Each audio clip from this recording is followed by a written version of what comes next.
জয় হরি বল, গৌর হরি বল। আশা করি সকলে ভালো আছেন এবং সুস্থ আছেন। শ্রীহরির চরণে প্রার্থনা করি সকলে ভালো থাকুন এবং সুস্থ থাকুন। শ্রদ্ধেয় ভক্তবৃন্দ, আমি তাপস বিশ্বাস আজকের আলোচনায় উপস্থিত আছি। আমাদের আজকের আলোচ্য বিষয়ে শ্রীকৃষ্ণ কি ভগবান? আজ এই প্রশ্ন দিয়েই আলোচনা শুরু করছি। যে সমস্ত ভক্তরা বলে থাকেন হরিচাঁদ ঠাকুর কি ভগবান, তার প্রমাণ কি আছে? যারা প্রমাণ দেখতে চান, আজ তাদের কাছে আমরা প্রশ্ন করছি। আপনারা প্রমাণ দিতে পারবেন শ্রীকৃষ্ণ ভগবান? কোথায় আছে প্রমাণ? শাস্ত্রে? শাস্ত্র কে রচনা করেছে? করেছে তো ওই বেদব্যাস নামধারী কোনো এক ব্যক্তি। কিন্তু বেদব্যাস একজন ব্যক্তি নয়, মনে রাখবেন।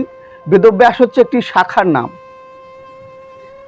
তার ছেলেও ব্যাস, তার ছেলে ব্যাস, তার ছেলে ব্যাস, এরকম করে ব্যাসের একটি ধারা এসে গুরু পরম্পরায় প্রত্যেকেই ব্যাস। আর শ্রীমদ্ ভাগবত গ্রন্থ রচনা করেছিলেন যিনি, তার নাম হচ্ছে বোপদেব। আপনারা প্রত্যেকে জানেন, যারা অন্তত লেখাপড়া করে তারা তো অবশ্যই জানে যে বোপদেব রচনা করেছিলেন ভাগবত। তিনি ব্যাসদেবের নামে সেটি চালিয়েছেন। আর ত্রয়োদশ শতাব্দী অথবা দ্বাদশ শতাব্দীর মধ্যে এই ভাগবত গ্রন্থ রচনা করা হয়েছে। সেই গ্রন্থ থেকে আপনারা প্রমাণ দাখিল করেন কৃষ্ণের জন্মের আগে তিনি নাকি উল্লেখ আছে ভাগবতে তিনি ভগবান।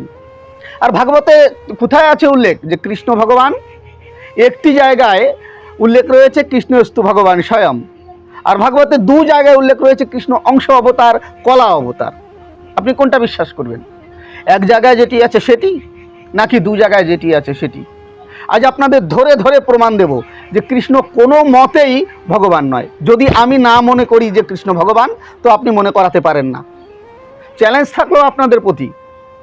শাস্ত্র দিয়ে যদি প্রমাণ দিতে হয়, তেমন হরিচাঁদ ঠাকুরের ভক্তরা যারা রয়েছে তারাও তাদের শাস্ত্র রয়েছে, তারাও তাদের শাস্ত্রে উল্লেখ করেছেন যে তিনি ভগবান। পড়ে দেখুন তাদের গ্রন্থ শ্রী শ্রী হরি লীলামৃত। বিশেষ করে শ্রীহরি উপনিষদে তো ভবিষ্যৎবাণী রয়েছে যে হরিচাঁদ ঠাকুর জন্মগ্রহণ করবেন, স্বয়ং ব্রহ্মা বলছেন নারদকে। পড়ে দেখুন গ্রন্থ। আরে ভাই, আপনাদের গ্রন্থ যখন তারা মেনে নিচ্ছে যে হ্যাঁ কৃষ্ণ ভগবান শাস্ত্রে রয়েছে, তো আপনি কেন মানতে পারছেন না তাদের গ্রন্থ? মনে রাখবেন, আপনি কারুর প্রতি যখনই একটি আঙুল তুলবেন, আপনার নিজের দিকে কিন্তু দুই তিনটে আঙুল অলরেডি ঘুরানো রয়েছে। আপনি কাউকে তাড়া করবেন, আপনাকেও তাড়া খেতে হবে। আজ আমি এই কথাটি বলছি, কিছু ভণ্ডরা রয়েছে যারা নিজেদের স্বার্থ কায়েম করবার জন্য হরিচাঁদ ঠাকুরের নামে অযথা বদনাম এবং মিথ্যাচার করছে। আজ তাদের জবাব দেওয়ার জন্য, আর বিশেষ করে যারা আমার ভিডিওতে এসে কমেন্ট করেন যে দাদা গীতা পড়ুন, গীতায় বলেছে কৃষ্ণ ভগবান, কিন্তু গীতা কৃষ্ণ বলেনি। আমি প্রমাণ দিয়েছি, সেটিও আজও দেব যে কৃষ্ণ নিজে মুখে স্বীকার করছেন, তিনি বলছেন যে তিনি গীতা বলেননি। কোথায় আছেন? চালাকির দ্বারায়, ভণ্ডামির দ্বারায় কাউকে ভগবান বানানো যায় না। কৃষ্ণকে যেমন তার ভক্তরা ভগবান বানিয়েছে, একমাত্র ভগবান বানায় তাকেই যিনি তার ভক্তরা তাকে ভগবান বানাতে পারেন।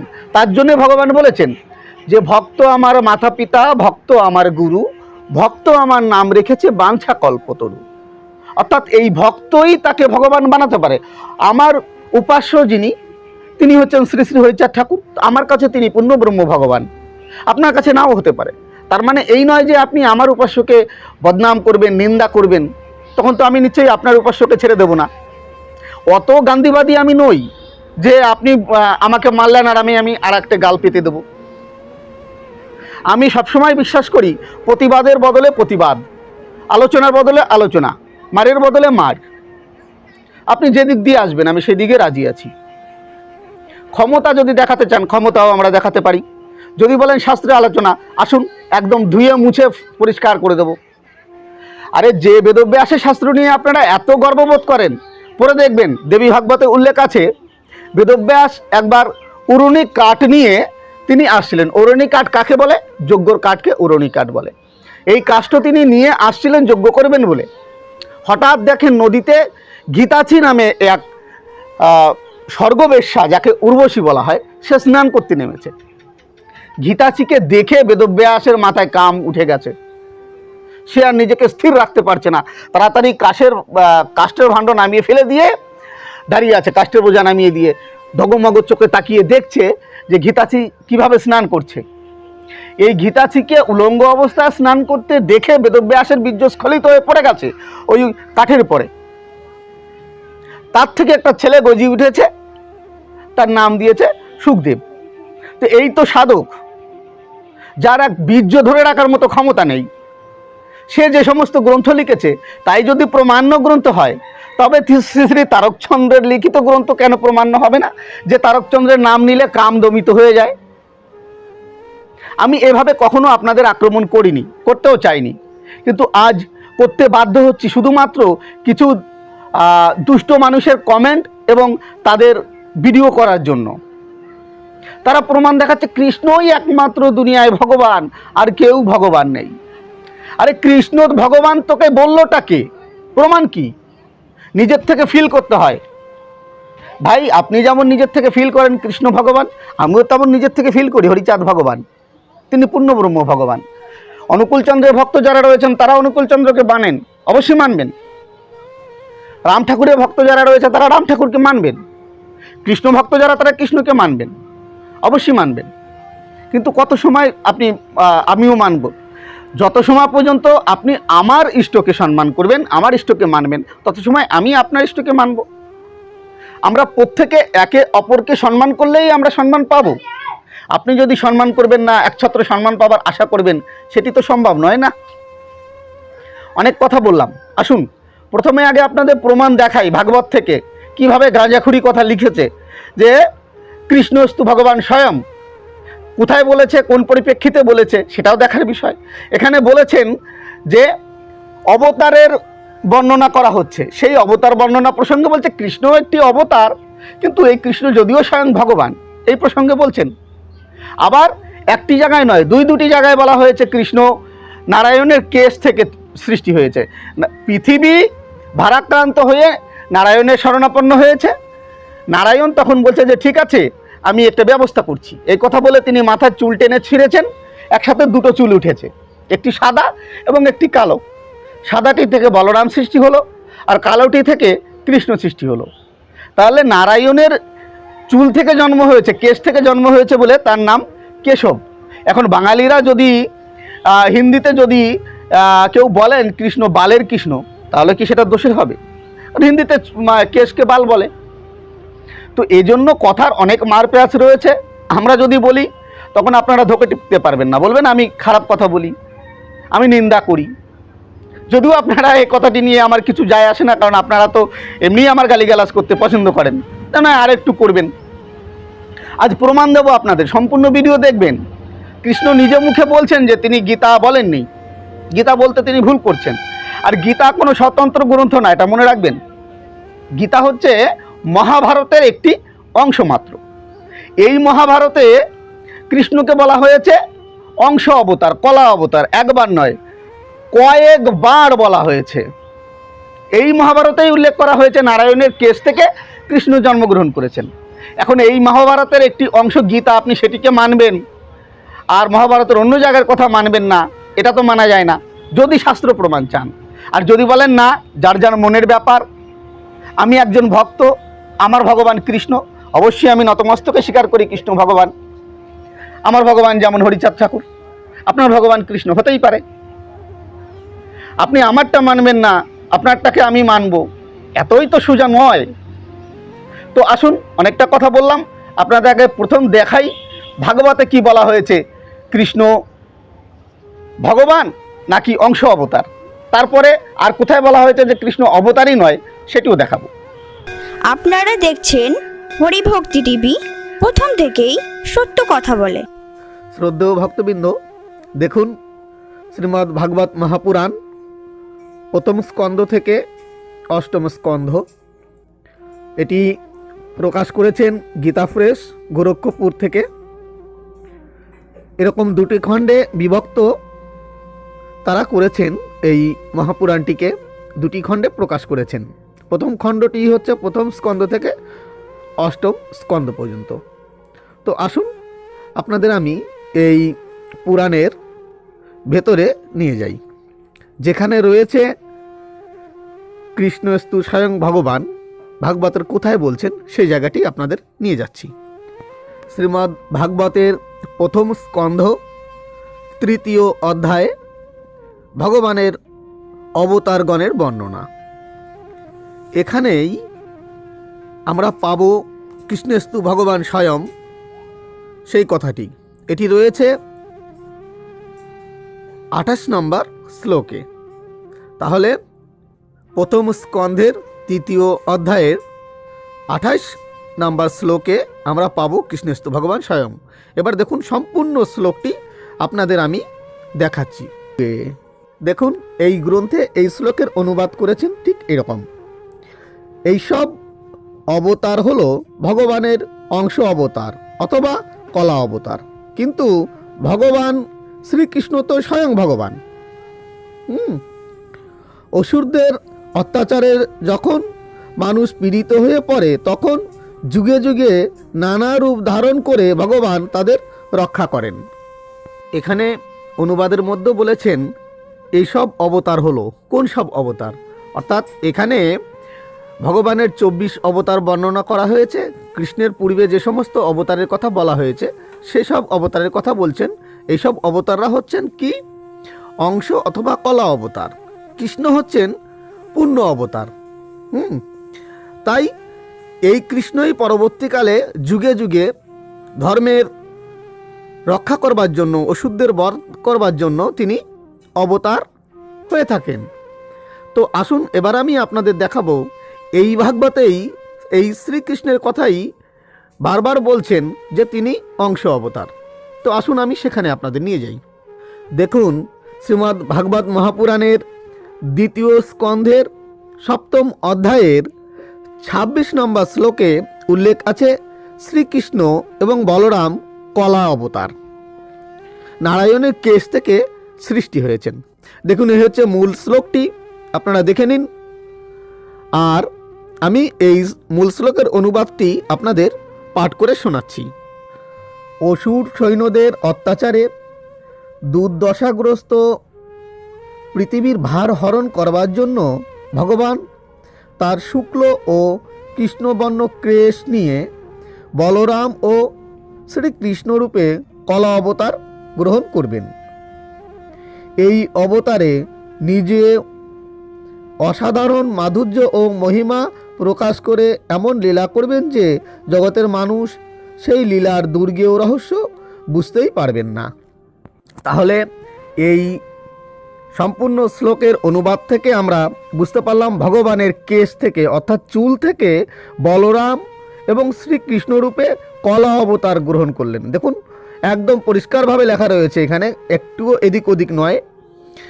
যে সমস্ত পণ্ডিতরা বিভিন্ন রকমভাবে খালি কৃষ্ণেস্তু ভগবান স্বয়ং, কৃষ্ণেস্তু ভগবান স্বয়ং খালি এই কথাটি বলেই কৃষ্ণকে পূর্ণ করার চেষ্টা করেন ভাগবত থেকে, তারা যেন দেখে নেন শ্রীমদ্ ভাগবত মহাপুরাণের দ্বিতীয় স্কন্ধের 7ম অধ্যায়ের 26 নম্বর শ্লোকে পরিষ্কারভাবে কৃষ্ণকে কলা অবতার অর্থাৎ অংশ অবতার বলে উল্লেখ করেছেন। এখন কৃষ্ণেস্তু ভগবান স্বয়ং এক জায়গায় বলেছেন, তাও সম্পূর্ণ শ্লোকে নয়, একটা শ্লোকের 4 ভাগের 1 ভাগের একটা অংশের একটুখানি জায়গায় বলেছেন কৃষ্ণেস্তু স্বয়ং ভগবান। আর একাধিক স্থানে উল্লেখ করছেন যে কৃষ্ণ কলা অবতার বা অংশ অবতার। আপনি এবার কোন জায়গাটাকে মানবেন? মূল শ্লোকেও উল্লেখ রয়েছে কৃষ্ণ কেশ থেকে সৃষ্ট কলা অবতার পরিষ্কারভাবে। তো এবার আসুন আপনাদের নিয়ে যাই আরেকটি স্থানে যেখানে বলছেন কৃষ্ণ অংশ কলা অবতার, অর্জুনের মতোই। তো আসুন সেখানে আপনাদের আমি নিয়ে যাই। ভাগবত মহাপুরাণের 4র্থ স্কন্ধ 1ম অধ্যায়ের 59 নম্বর শ্লোকে আপনাদের নিয়ে এসেছি।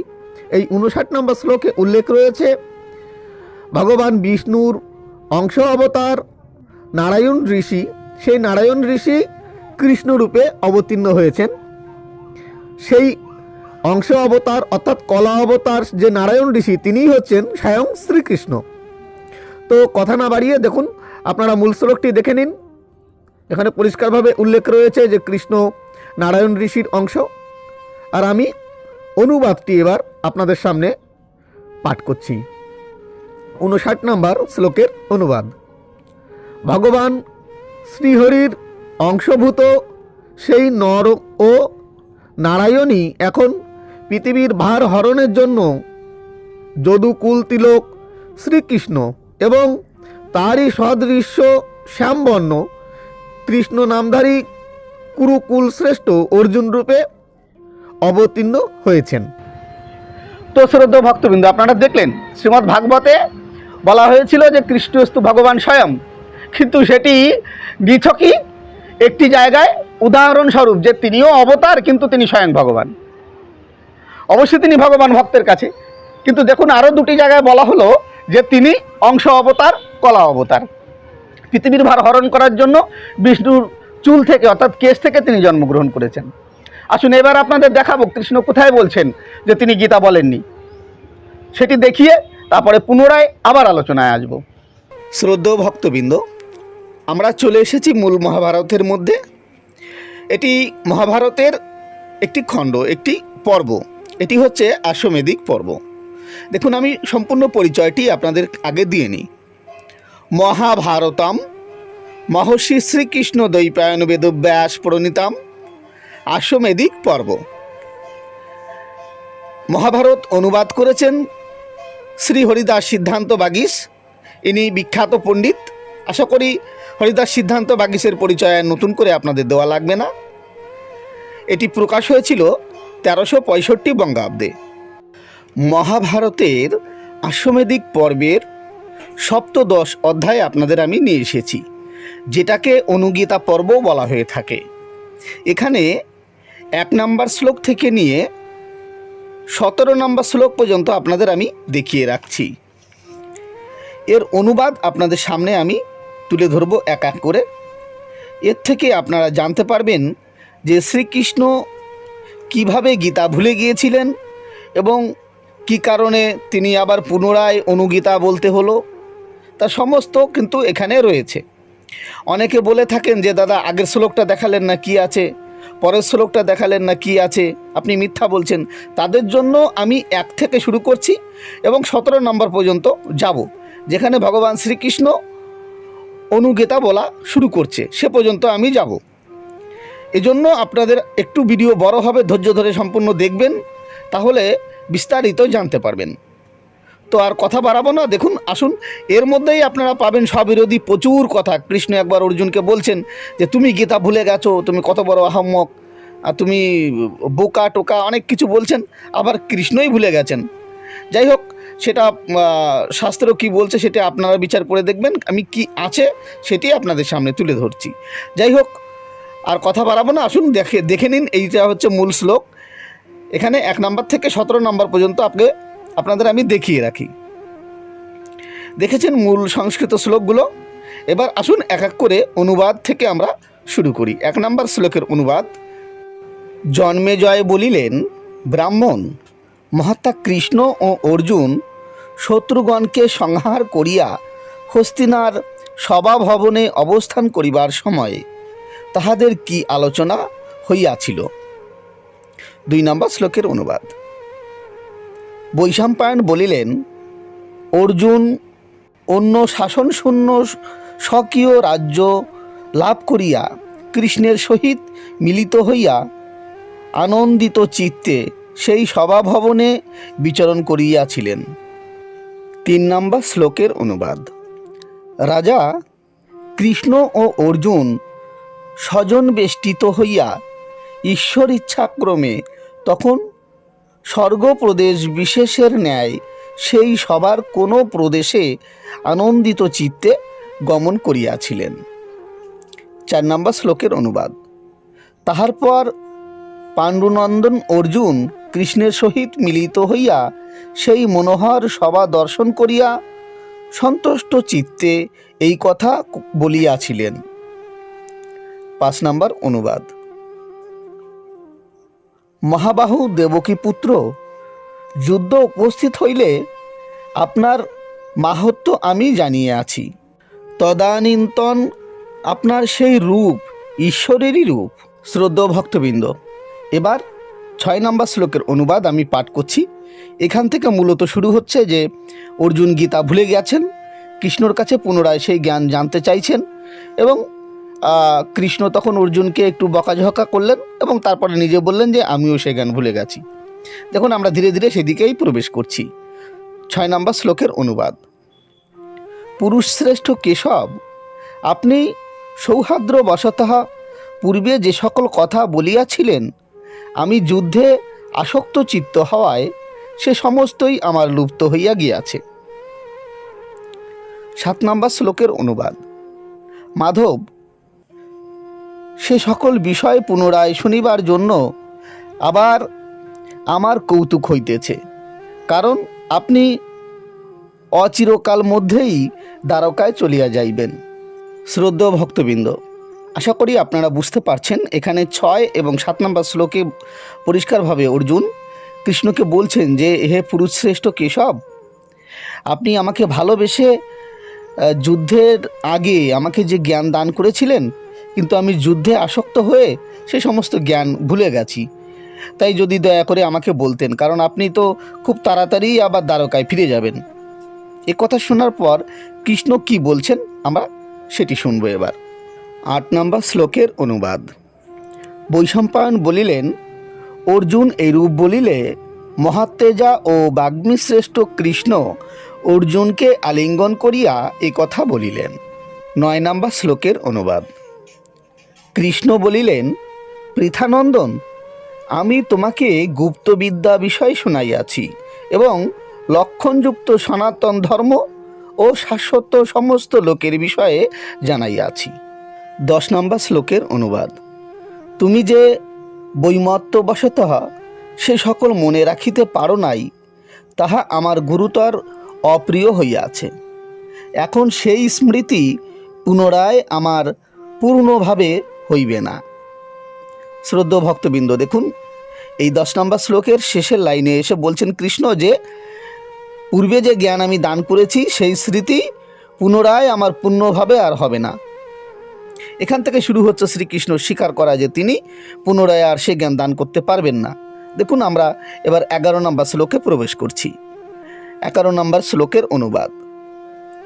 পাণ্ডুনন্দন, নিশ্চয় তুমি আমার সেই সকল বাক্য বিশ্বাস করো নাই, অথবা তুমি নিশ্চয়ই দুর্মেধা। ধনঞ্জয়, তাহা আবার সমস্ত বলা আমার শক্তিসাধ্য নহে। 12 নম্বর শ্লোকের অনুবাদ। সেই ধর্মটি পরমাত্মা স্বরূপ জানিবার পক্ষে বিশেষ পর্যাপ্ত ছিল। আমি বর্তমান সময়ে সেই সমস্ত পুনরায় বলিতে সমর্থ নহি। দেখেছেন শ্রীকৃষ্ণ এখানে পরিষ্কারভাবে একদম স্বীকার করছেন যে সেই সমস্ত পুনরায় আমি বলতে পারছি না, কারণ সেটি পরমাত্মা স্বরূপ জানবার পক্ষে যথেষ্ট ছিল। 13 নম্বর শ্লোকের অনুবাদে কি বলছেন দেখুন। তৎকালে আমি যোগযুক্ত হইয়া পরম ব্রহ্মের বিষয়ে বলিয়াছিলাম, এখন সেই বিষয়ে প্রাচীন বৃত্তান্ত বলিতেছি। দেখুন শ্রীকৃষ্ণ বলছেন এখানে স্বীকার করছেন যে তৎকালে আমি যোগযুক্ত হইয়া পরম ব্রহ্মের বিষয় বলিয়াছি, অর্থাৎ শ্রীকৃষ্ণ যোগযুক্ত হয়ে অর্জুনকে সে জ্ঞান দান করেছিলেন। তাই এখন তো আর তিনি যোগযুক্ত নেই, তাই সে জ্ঞান আর তার পক্ষে বলা সম্ভব নয়। অর্থাৎ পরমেশ্বর শ্রীকৃষ্ণের মধ্যে এসে গীতার জ্ঞান দান করেছিলেন, তার জন্য গীতার মধ্যে কোথাও কিন্তু শ্রীকৃষ্ণ উবাচ নেই, অর্থাৎ শ্রীকৃষ্ণ বললেন নেই, ভগবান উবাচ আছে। শুধু এ কারণেই বেদব্যাস কিন্তু বোকা নয়, তিনি যেহেতু রচনা করেছেন যে শ্রীকৃষ্ণের মধ্যে ভগবান এসছেন, এসে কৃষ্ণের মুখ দিয়ে বলা করাচ্ছেন, কিন্তু বলছেন শ্রীকৃষ্ণ, বলছেন হচ্ছে ভগবান স্বয়ং, যার জন্য গীতার মধ্যে প্রত্যেক জায়গায় রয়েছে ভগবান উবাচ, ভগবান উবাচ। অনুবাদকরা বিভিন্ন জায়গায় কৃষ্ণ বললেন টললেন লিখেছে, যাই হোক সেটি আলাদা ব্যাপার, যেহেতু ভগবানের সঙ্গে কৃষ্ণের সঙ্গে পার্থক্য কিছু নেই তার জন্য এটি লিখেছে। যাই হোক সে বিষয়ে আমার কোনো বিরোধও নেই, কিন্তু মূলত এখানে বেদব্যাস বলছেন যে শ্রীকৃষ্ণ সেটি আর বলতে পারছেন না, শ্রীকৃষ্ণকে দিয়ে স্বীকার করাচ্ছেন। এখানে আমরা সেটি পেলাম যে শ্রীকৃষ্ণ আর সে জ্ঞান বলতে পারবেন না। আসুন এবার 14 নম্বর শ্লোকের অনুবাদে কি করা হয়েছে আমরা সেটা দেখি। ধার্মিক শ্রেষ্ঠ, তুমি সেই বুদ্ধি অবলম্বন করিয়া যাহাতে উত্তম গতি লাভ করিবে সে সমস্তই আমি বলিতেছি, তুমি শ্রবণ করো। তো শ্রদ্ধেয় ভক্তবৃন্দ, দেখুন এখানে কৃষ্ণ কৌশলে শ্রীমদ্ ভগবদ্ গীতার কথা বাদ দিয়ে পুনরায় কিভাবে উত্তম গতি লাভ করা যায় সেটি কিন্তু বলা শুরু করলেন এবং বলছেন যে আমি সেটি বলছি যাতে তুমি উত্তম গতি লাভ করতে পারো। তুমি এবার মন দিয়ে শোনো। এবার দেখুন 15 নম্বর শ্লোকে কি বলা হয়েছে। শত্রু দমন একদা দুর্ধর্ষ তেজা কোনো ব্রাহ্মণ সাধারণ স্বর্গলোক ও ব্রহ্মলোকে বিচরণ করিয়া আমাদের নিকটে আসিয়াছিলেন, আমরা তাহার পূজা করিয়াছিলাম। 16 নম্বর শ্লোকের অনুবাদ। ভরতশ্রেষ্ঠ পৃথানন্দন, আমরা জিজ্ঞাসা করিলে তিনি অলৌকিক প্রকারে যাহা বলিয়াছিলেন তুমি কোনো বিচার না করিয়া তাহা শ্রবণ করো। এবার 17-18 নম্বর শ্লোকের অনুবাদ এখান থেকে শুরু হচ্ছে। এখান থেকে ভগবান শ্রীকৃষ্ণ বলছেন যে সেই ব্রাহ্মণ কি বলেছিলেন, যার দ্বারায় সেটি শ্রবণ করলে মানুষ মুক্তি লাভ করতে পারে, সেই উত্তম গতি লাভ করতে পারে। এটি কিন্তু ভগবান শ্রীকৃষ্ণ বলা শুরু করলেন, অর্থাৎ এখান থেকে অনুগীতা শুরু হলো। শ্রদ্ধা ভক্তবৃন্দ, দেখলেন আপনারা অষ্টমাধিক পর্বে পরিষ্কারভাবে কৃষ্ণ বলছেন যে তিনি গীতা বলতে ভুলে গেছেন, তিনি গীতা বলেননি। তার মধ্যে কোনো এক ঈশ্বর এসে আশ্রিত হয়েছিল। দেখেছেন তো, ওই বারে বারে মেয়ে ছেলেরা ভেড়ে যায়, ভেড়ে গিয়ে এ হয়েছে তা হয়েছে, সবার রোগ দেখে বলে দেয়। ঠিক তেমনভাবে যুদ্ধের মাঠে কৃষ্ণ ওরকম ভেড়ে গিয়েছিল। তারপরে ভগবান এসে ভর করেছিল এবং তিনি সব কিছু বলেছেন। কৃষ্ণ কিছুই জানেন না, তিনি যে গীতা ভুলে গেছেন সেটিও কিন্তু তিনি স্বীকার করেছেন। অর্জুন পুনরায় যখন জানতে চাইলেন, তিনি কিন্তু গীতা বলতে পারলেন না। এই তো ভগবানের শ্রী, তিনি কি যুদ্ধের মাঠে বলেছেন সেটিও বলতে পারলেন না। আর হরিচাঁদ ঠাকুর প্রথম জীবনে যা বলেছেন, মৃত্যুর আগ মুহূর্তেও তিনি তাই বলেছেন, অর্থাৎ তার মেধা এক বিন্দুও কোথাও কম হয়নি। আর কর্মজীবন দিয়ে যদি বিচার করেন, কৃষ্ণর যত যত কর্ম আর শাস্ত্রের মধ্যে দেখবেন, আমাদের চ্যানেলে আমি রয়েছে সত্য কথা তুলে ধরি, তো সেখানে দেখব বেদব্যাস যেভাবে কৃষ্ণের চরিত্র বর্ণনা করেছে, যদি বেদব্যাসের গ্রন্থকে মেনে নিতে হয় তাহলে অবশ্যই বলতে হয় কৃষ্ণের চরিত্র কিন্তু সঠিক নয়। বিভিন্ন জায়গায় বিভিন্নভাবে সে ভায়োলেশন ছড়িয়েছে, বিভিন্ন জায়গায় বিভিন্ন রকম কুকীর্তি করেছে কৃষ্ণ। বলবেন আমি ধীরে ধীরে সমস্ত তত্ত্ব তুলে ধরব, আপনারা গালিগালাজ করবেন, যত করবেন তত আমি এগুলো বেশি ফুটিয়ে তুলব। তো আসুন এবার দেখাচ্ছি যে মহাভারতে কোথায় বলেছে কৃষ্ণর জন্ম সম্পর্কে। মহাভারতে কি বলছেন কৃষ্ণর জন্ম সম্পর্কে? তিনি পুণ্য নাকি পুণ্য না? তিনি গীতা বলতে ভুলে গেছেন, তিনি গীতা বলেননি। তার মানে আমরা প্রমাণ করছি যে কৃষ্ণ যে গীতায় যা কথা বলেছে সেটি শ্রী ভগবানের কথা, কৃষ্ণের উপরে এসে যিনি ভর করেছিলেন তার কথা, কৃষ্ণর কথা নয়। তাহলে গীতার কথা আজকের থেকে আমার সামনে কেউ আর প্যাক করবেন না আশা করি, যদি বুদ্ধিমান হন। আর কিছু মূর্খ তো আছে, সম্পূর্ণ ভিডিওটি দেখেনও না, মাঝখান থেকে ওই থাম্বেল দেখে এসেও অনেকে গালিগালাজ করে চলে যান। জানি তারা কত বড় পণ্ডিত, তারা তো ওই গুরু করেছেন, গুরু যে কি বস্তু সেটিও জানার চেষ্টা করেন না, খোঁজও করেন না, ভক্তি কি তার ধার ধারেন না, শুধুমাত্র ওই গালিগালাজ শিখেছেন কিছু, তাই করে তারা চলে যেতে পারেন। মহাভারতেও কিন্তু বলা হলো যে কৃষ্ণ পৃথিবীর ভার হরণ করবার জন্য নারায়ণের কেশ থেকে সৃষ্টি হয়েছেন। এখন যার চুলের যোগ্য, নারায়ণের চুলের যোগ্য হচ্ছে এই কৃষ্ণ, তাকে নিয়ে এত বড়াই কেন হে? আর যদি শাস্ত্রের প্রমাণের কথায় আসেন যে কৃষ্ণ ভগবান, শাস্ত্রের প্রমাণ, শাস্ত্র রচনা হয়েছে বেশিরভাগ দেখা যায় এই একাদশ শতাব্দী থেকে নিয়ে, আর যদি আমরা উপরের দিকে উঠি তাহলে দ্বিতীয় শতাব্দী পর্যন্ত। এই 900 বছর বা 800 বছরের মধ্যে গ্রন্থাদি রচনা হয়েছে। আজকের থেকে নিয়ে 1200 বছর 1300 বছর আগে এই সমস্ত পুরাণ গ্রন্থ, শাস্ত্র গ্রন্থ রচনা করা হয়েছে। তার থেকে আপনারা প্রমাণ দেখাচ্ছেন কৃষ্ণ ভগবান। আর হরিচাঁদ ঠাকুরের ভক্তরা যদি প্রমাণ দেখান শ্রী শ্রীহরি লীলামৃত থেকে অথবা শ্রীহরি উপনিষদ থেকে, সেটি মানা যাবে না। কেন মানা যাবে না?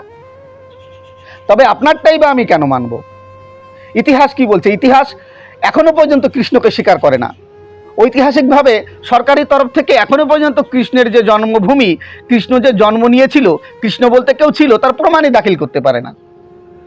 শাস্ত্র অনুযায়ী, ভক্তের ভক্তি অনুযায়ী কৃষ্ণ ছিলেন, ভক্তের কাছে কৃষ্ণ ভগবান।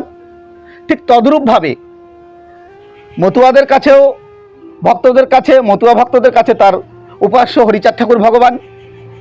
গৌরাঙ্গ মহাপ্রভু এ কারণেই একমাত্র বলেছিলেন যে বেদব্যাসের গ্রন্থ পড়ে কোনোদিন কৃষ্ণ কি বস্তু সেটি জানা যাবে না। এজন্য বেদব্যাসের রচিত গ্রন্থকে তিনি ত্যাগ করে দিলেন।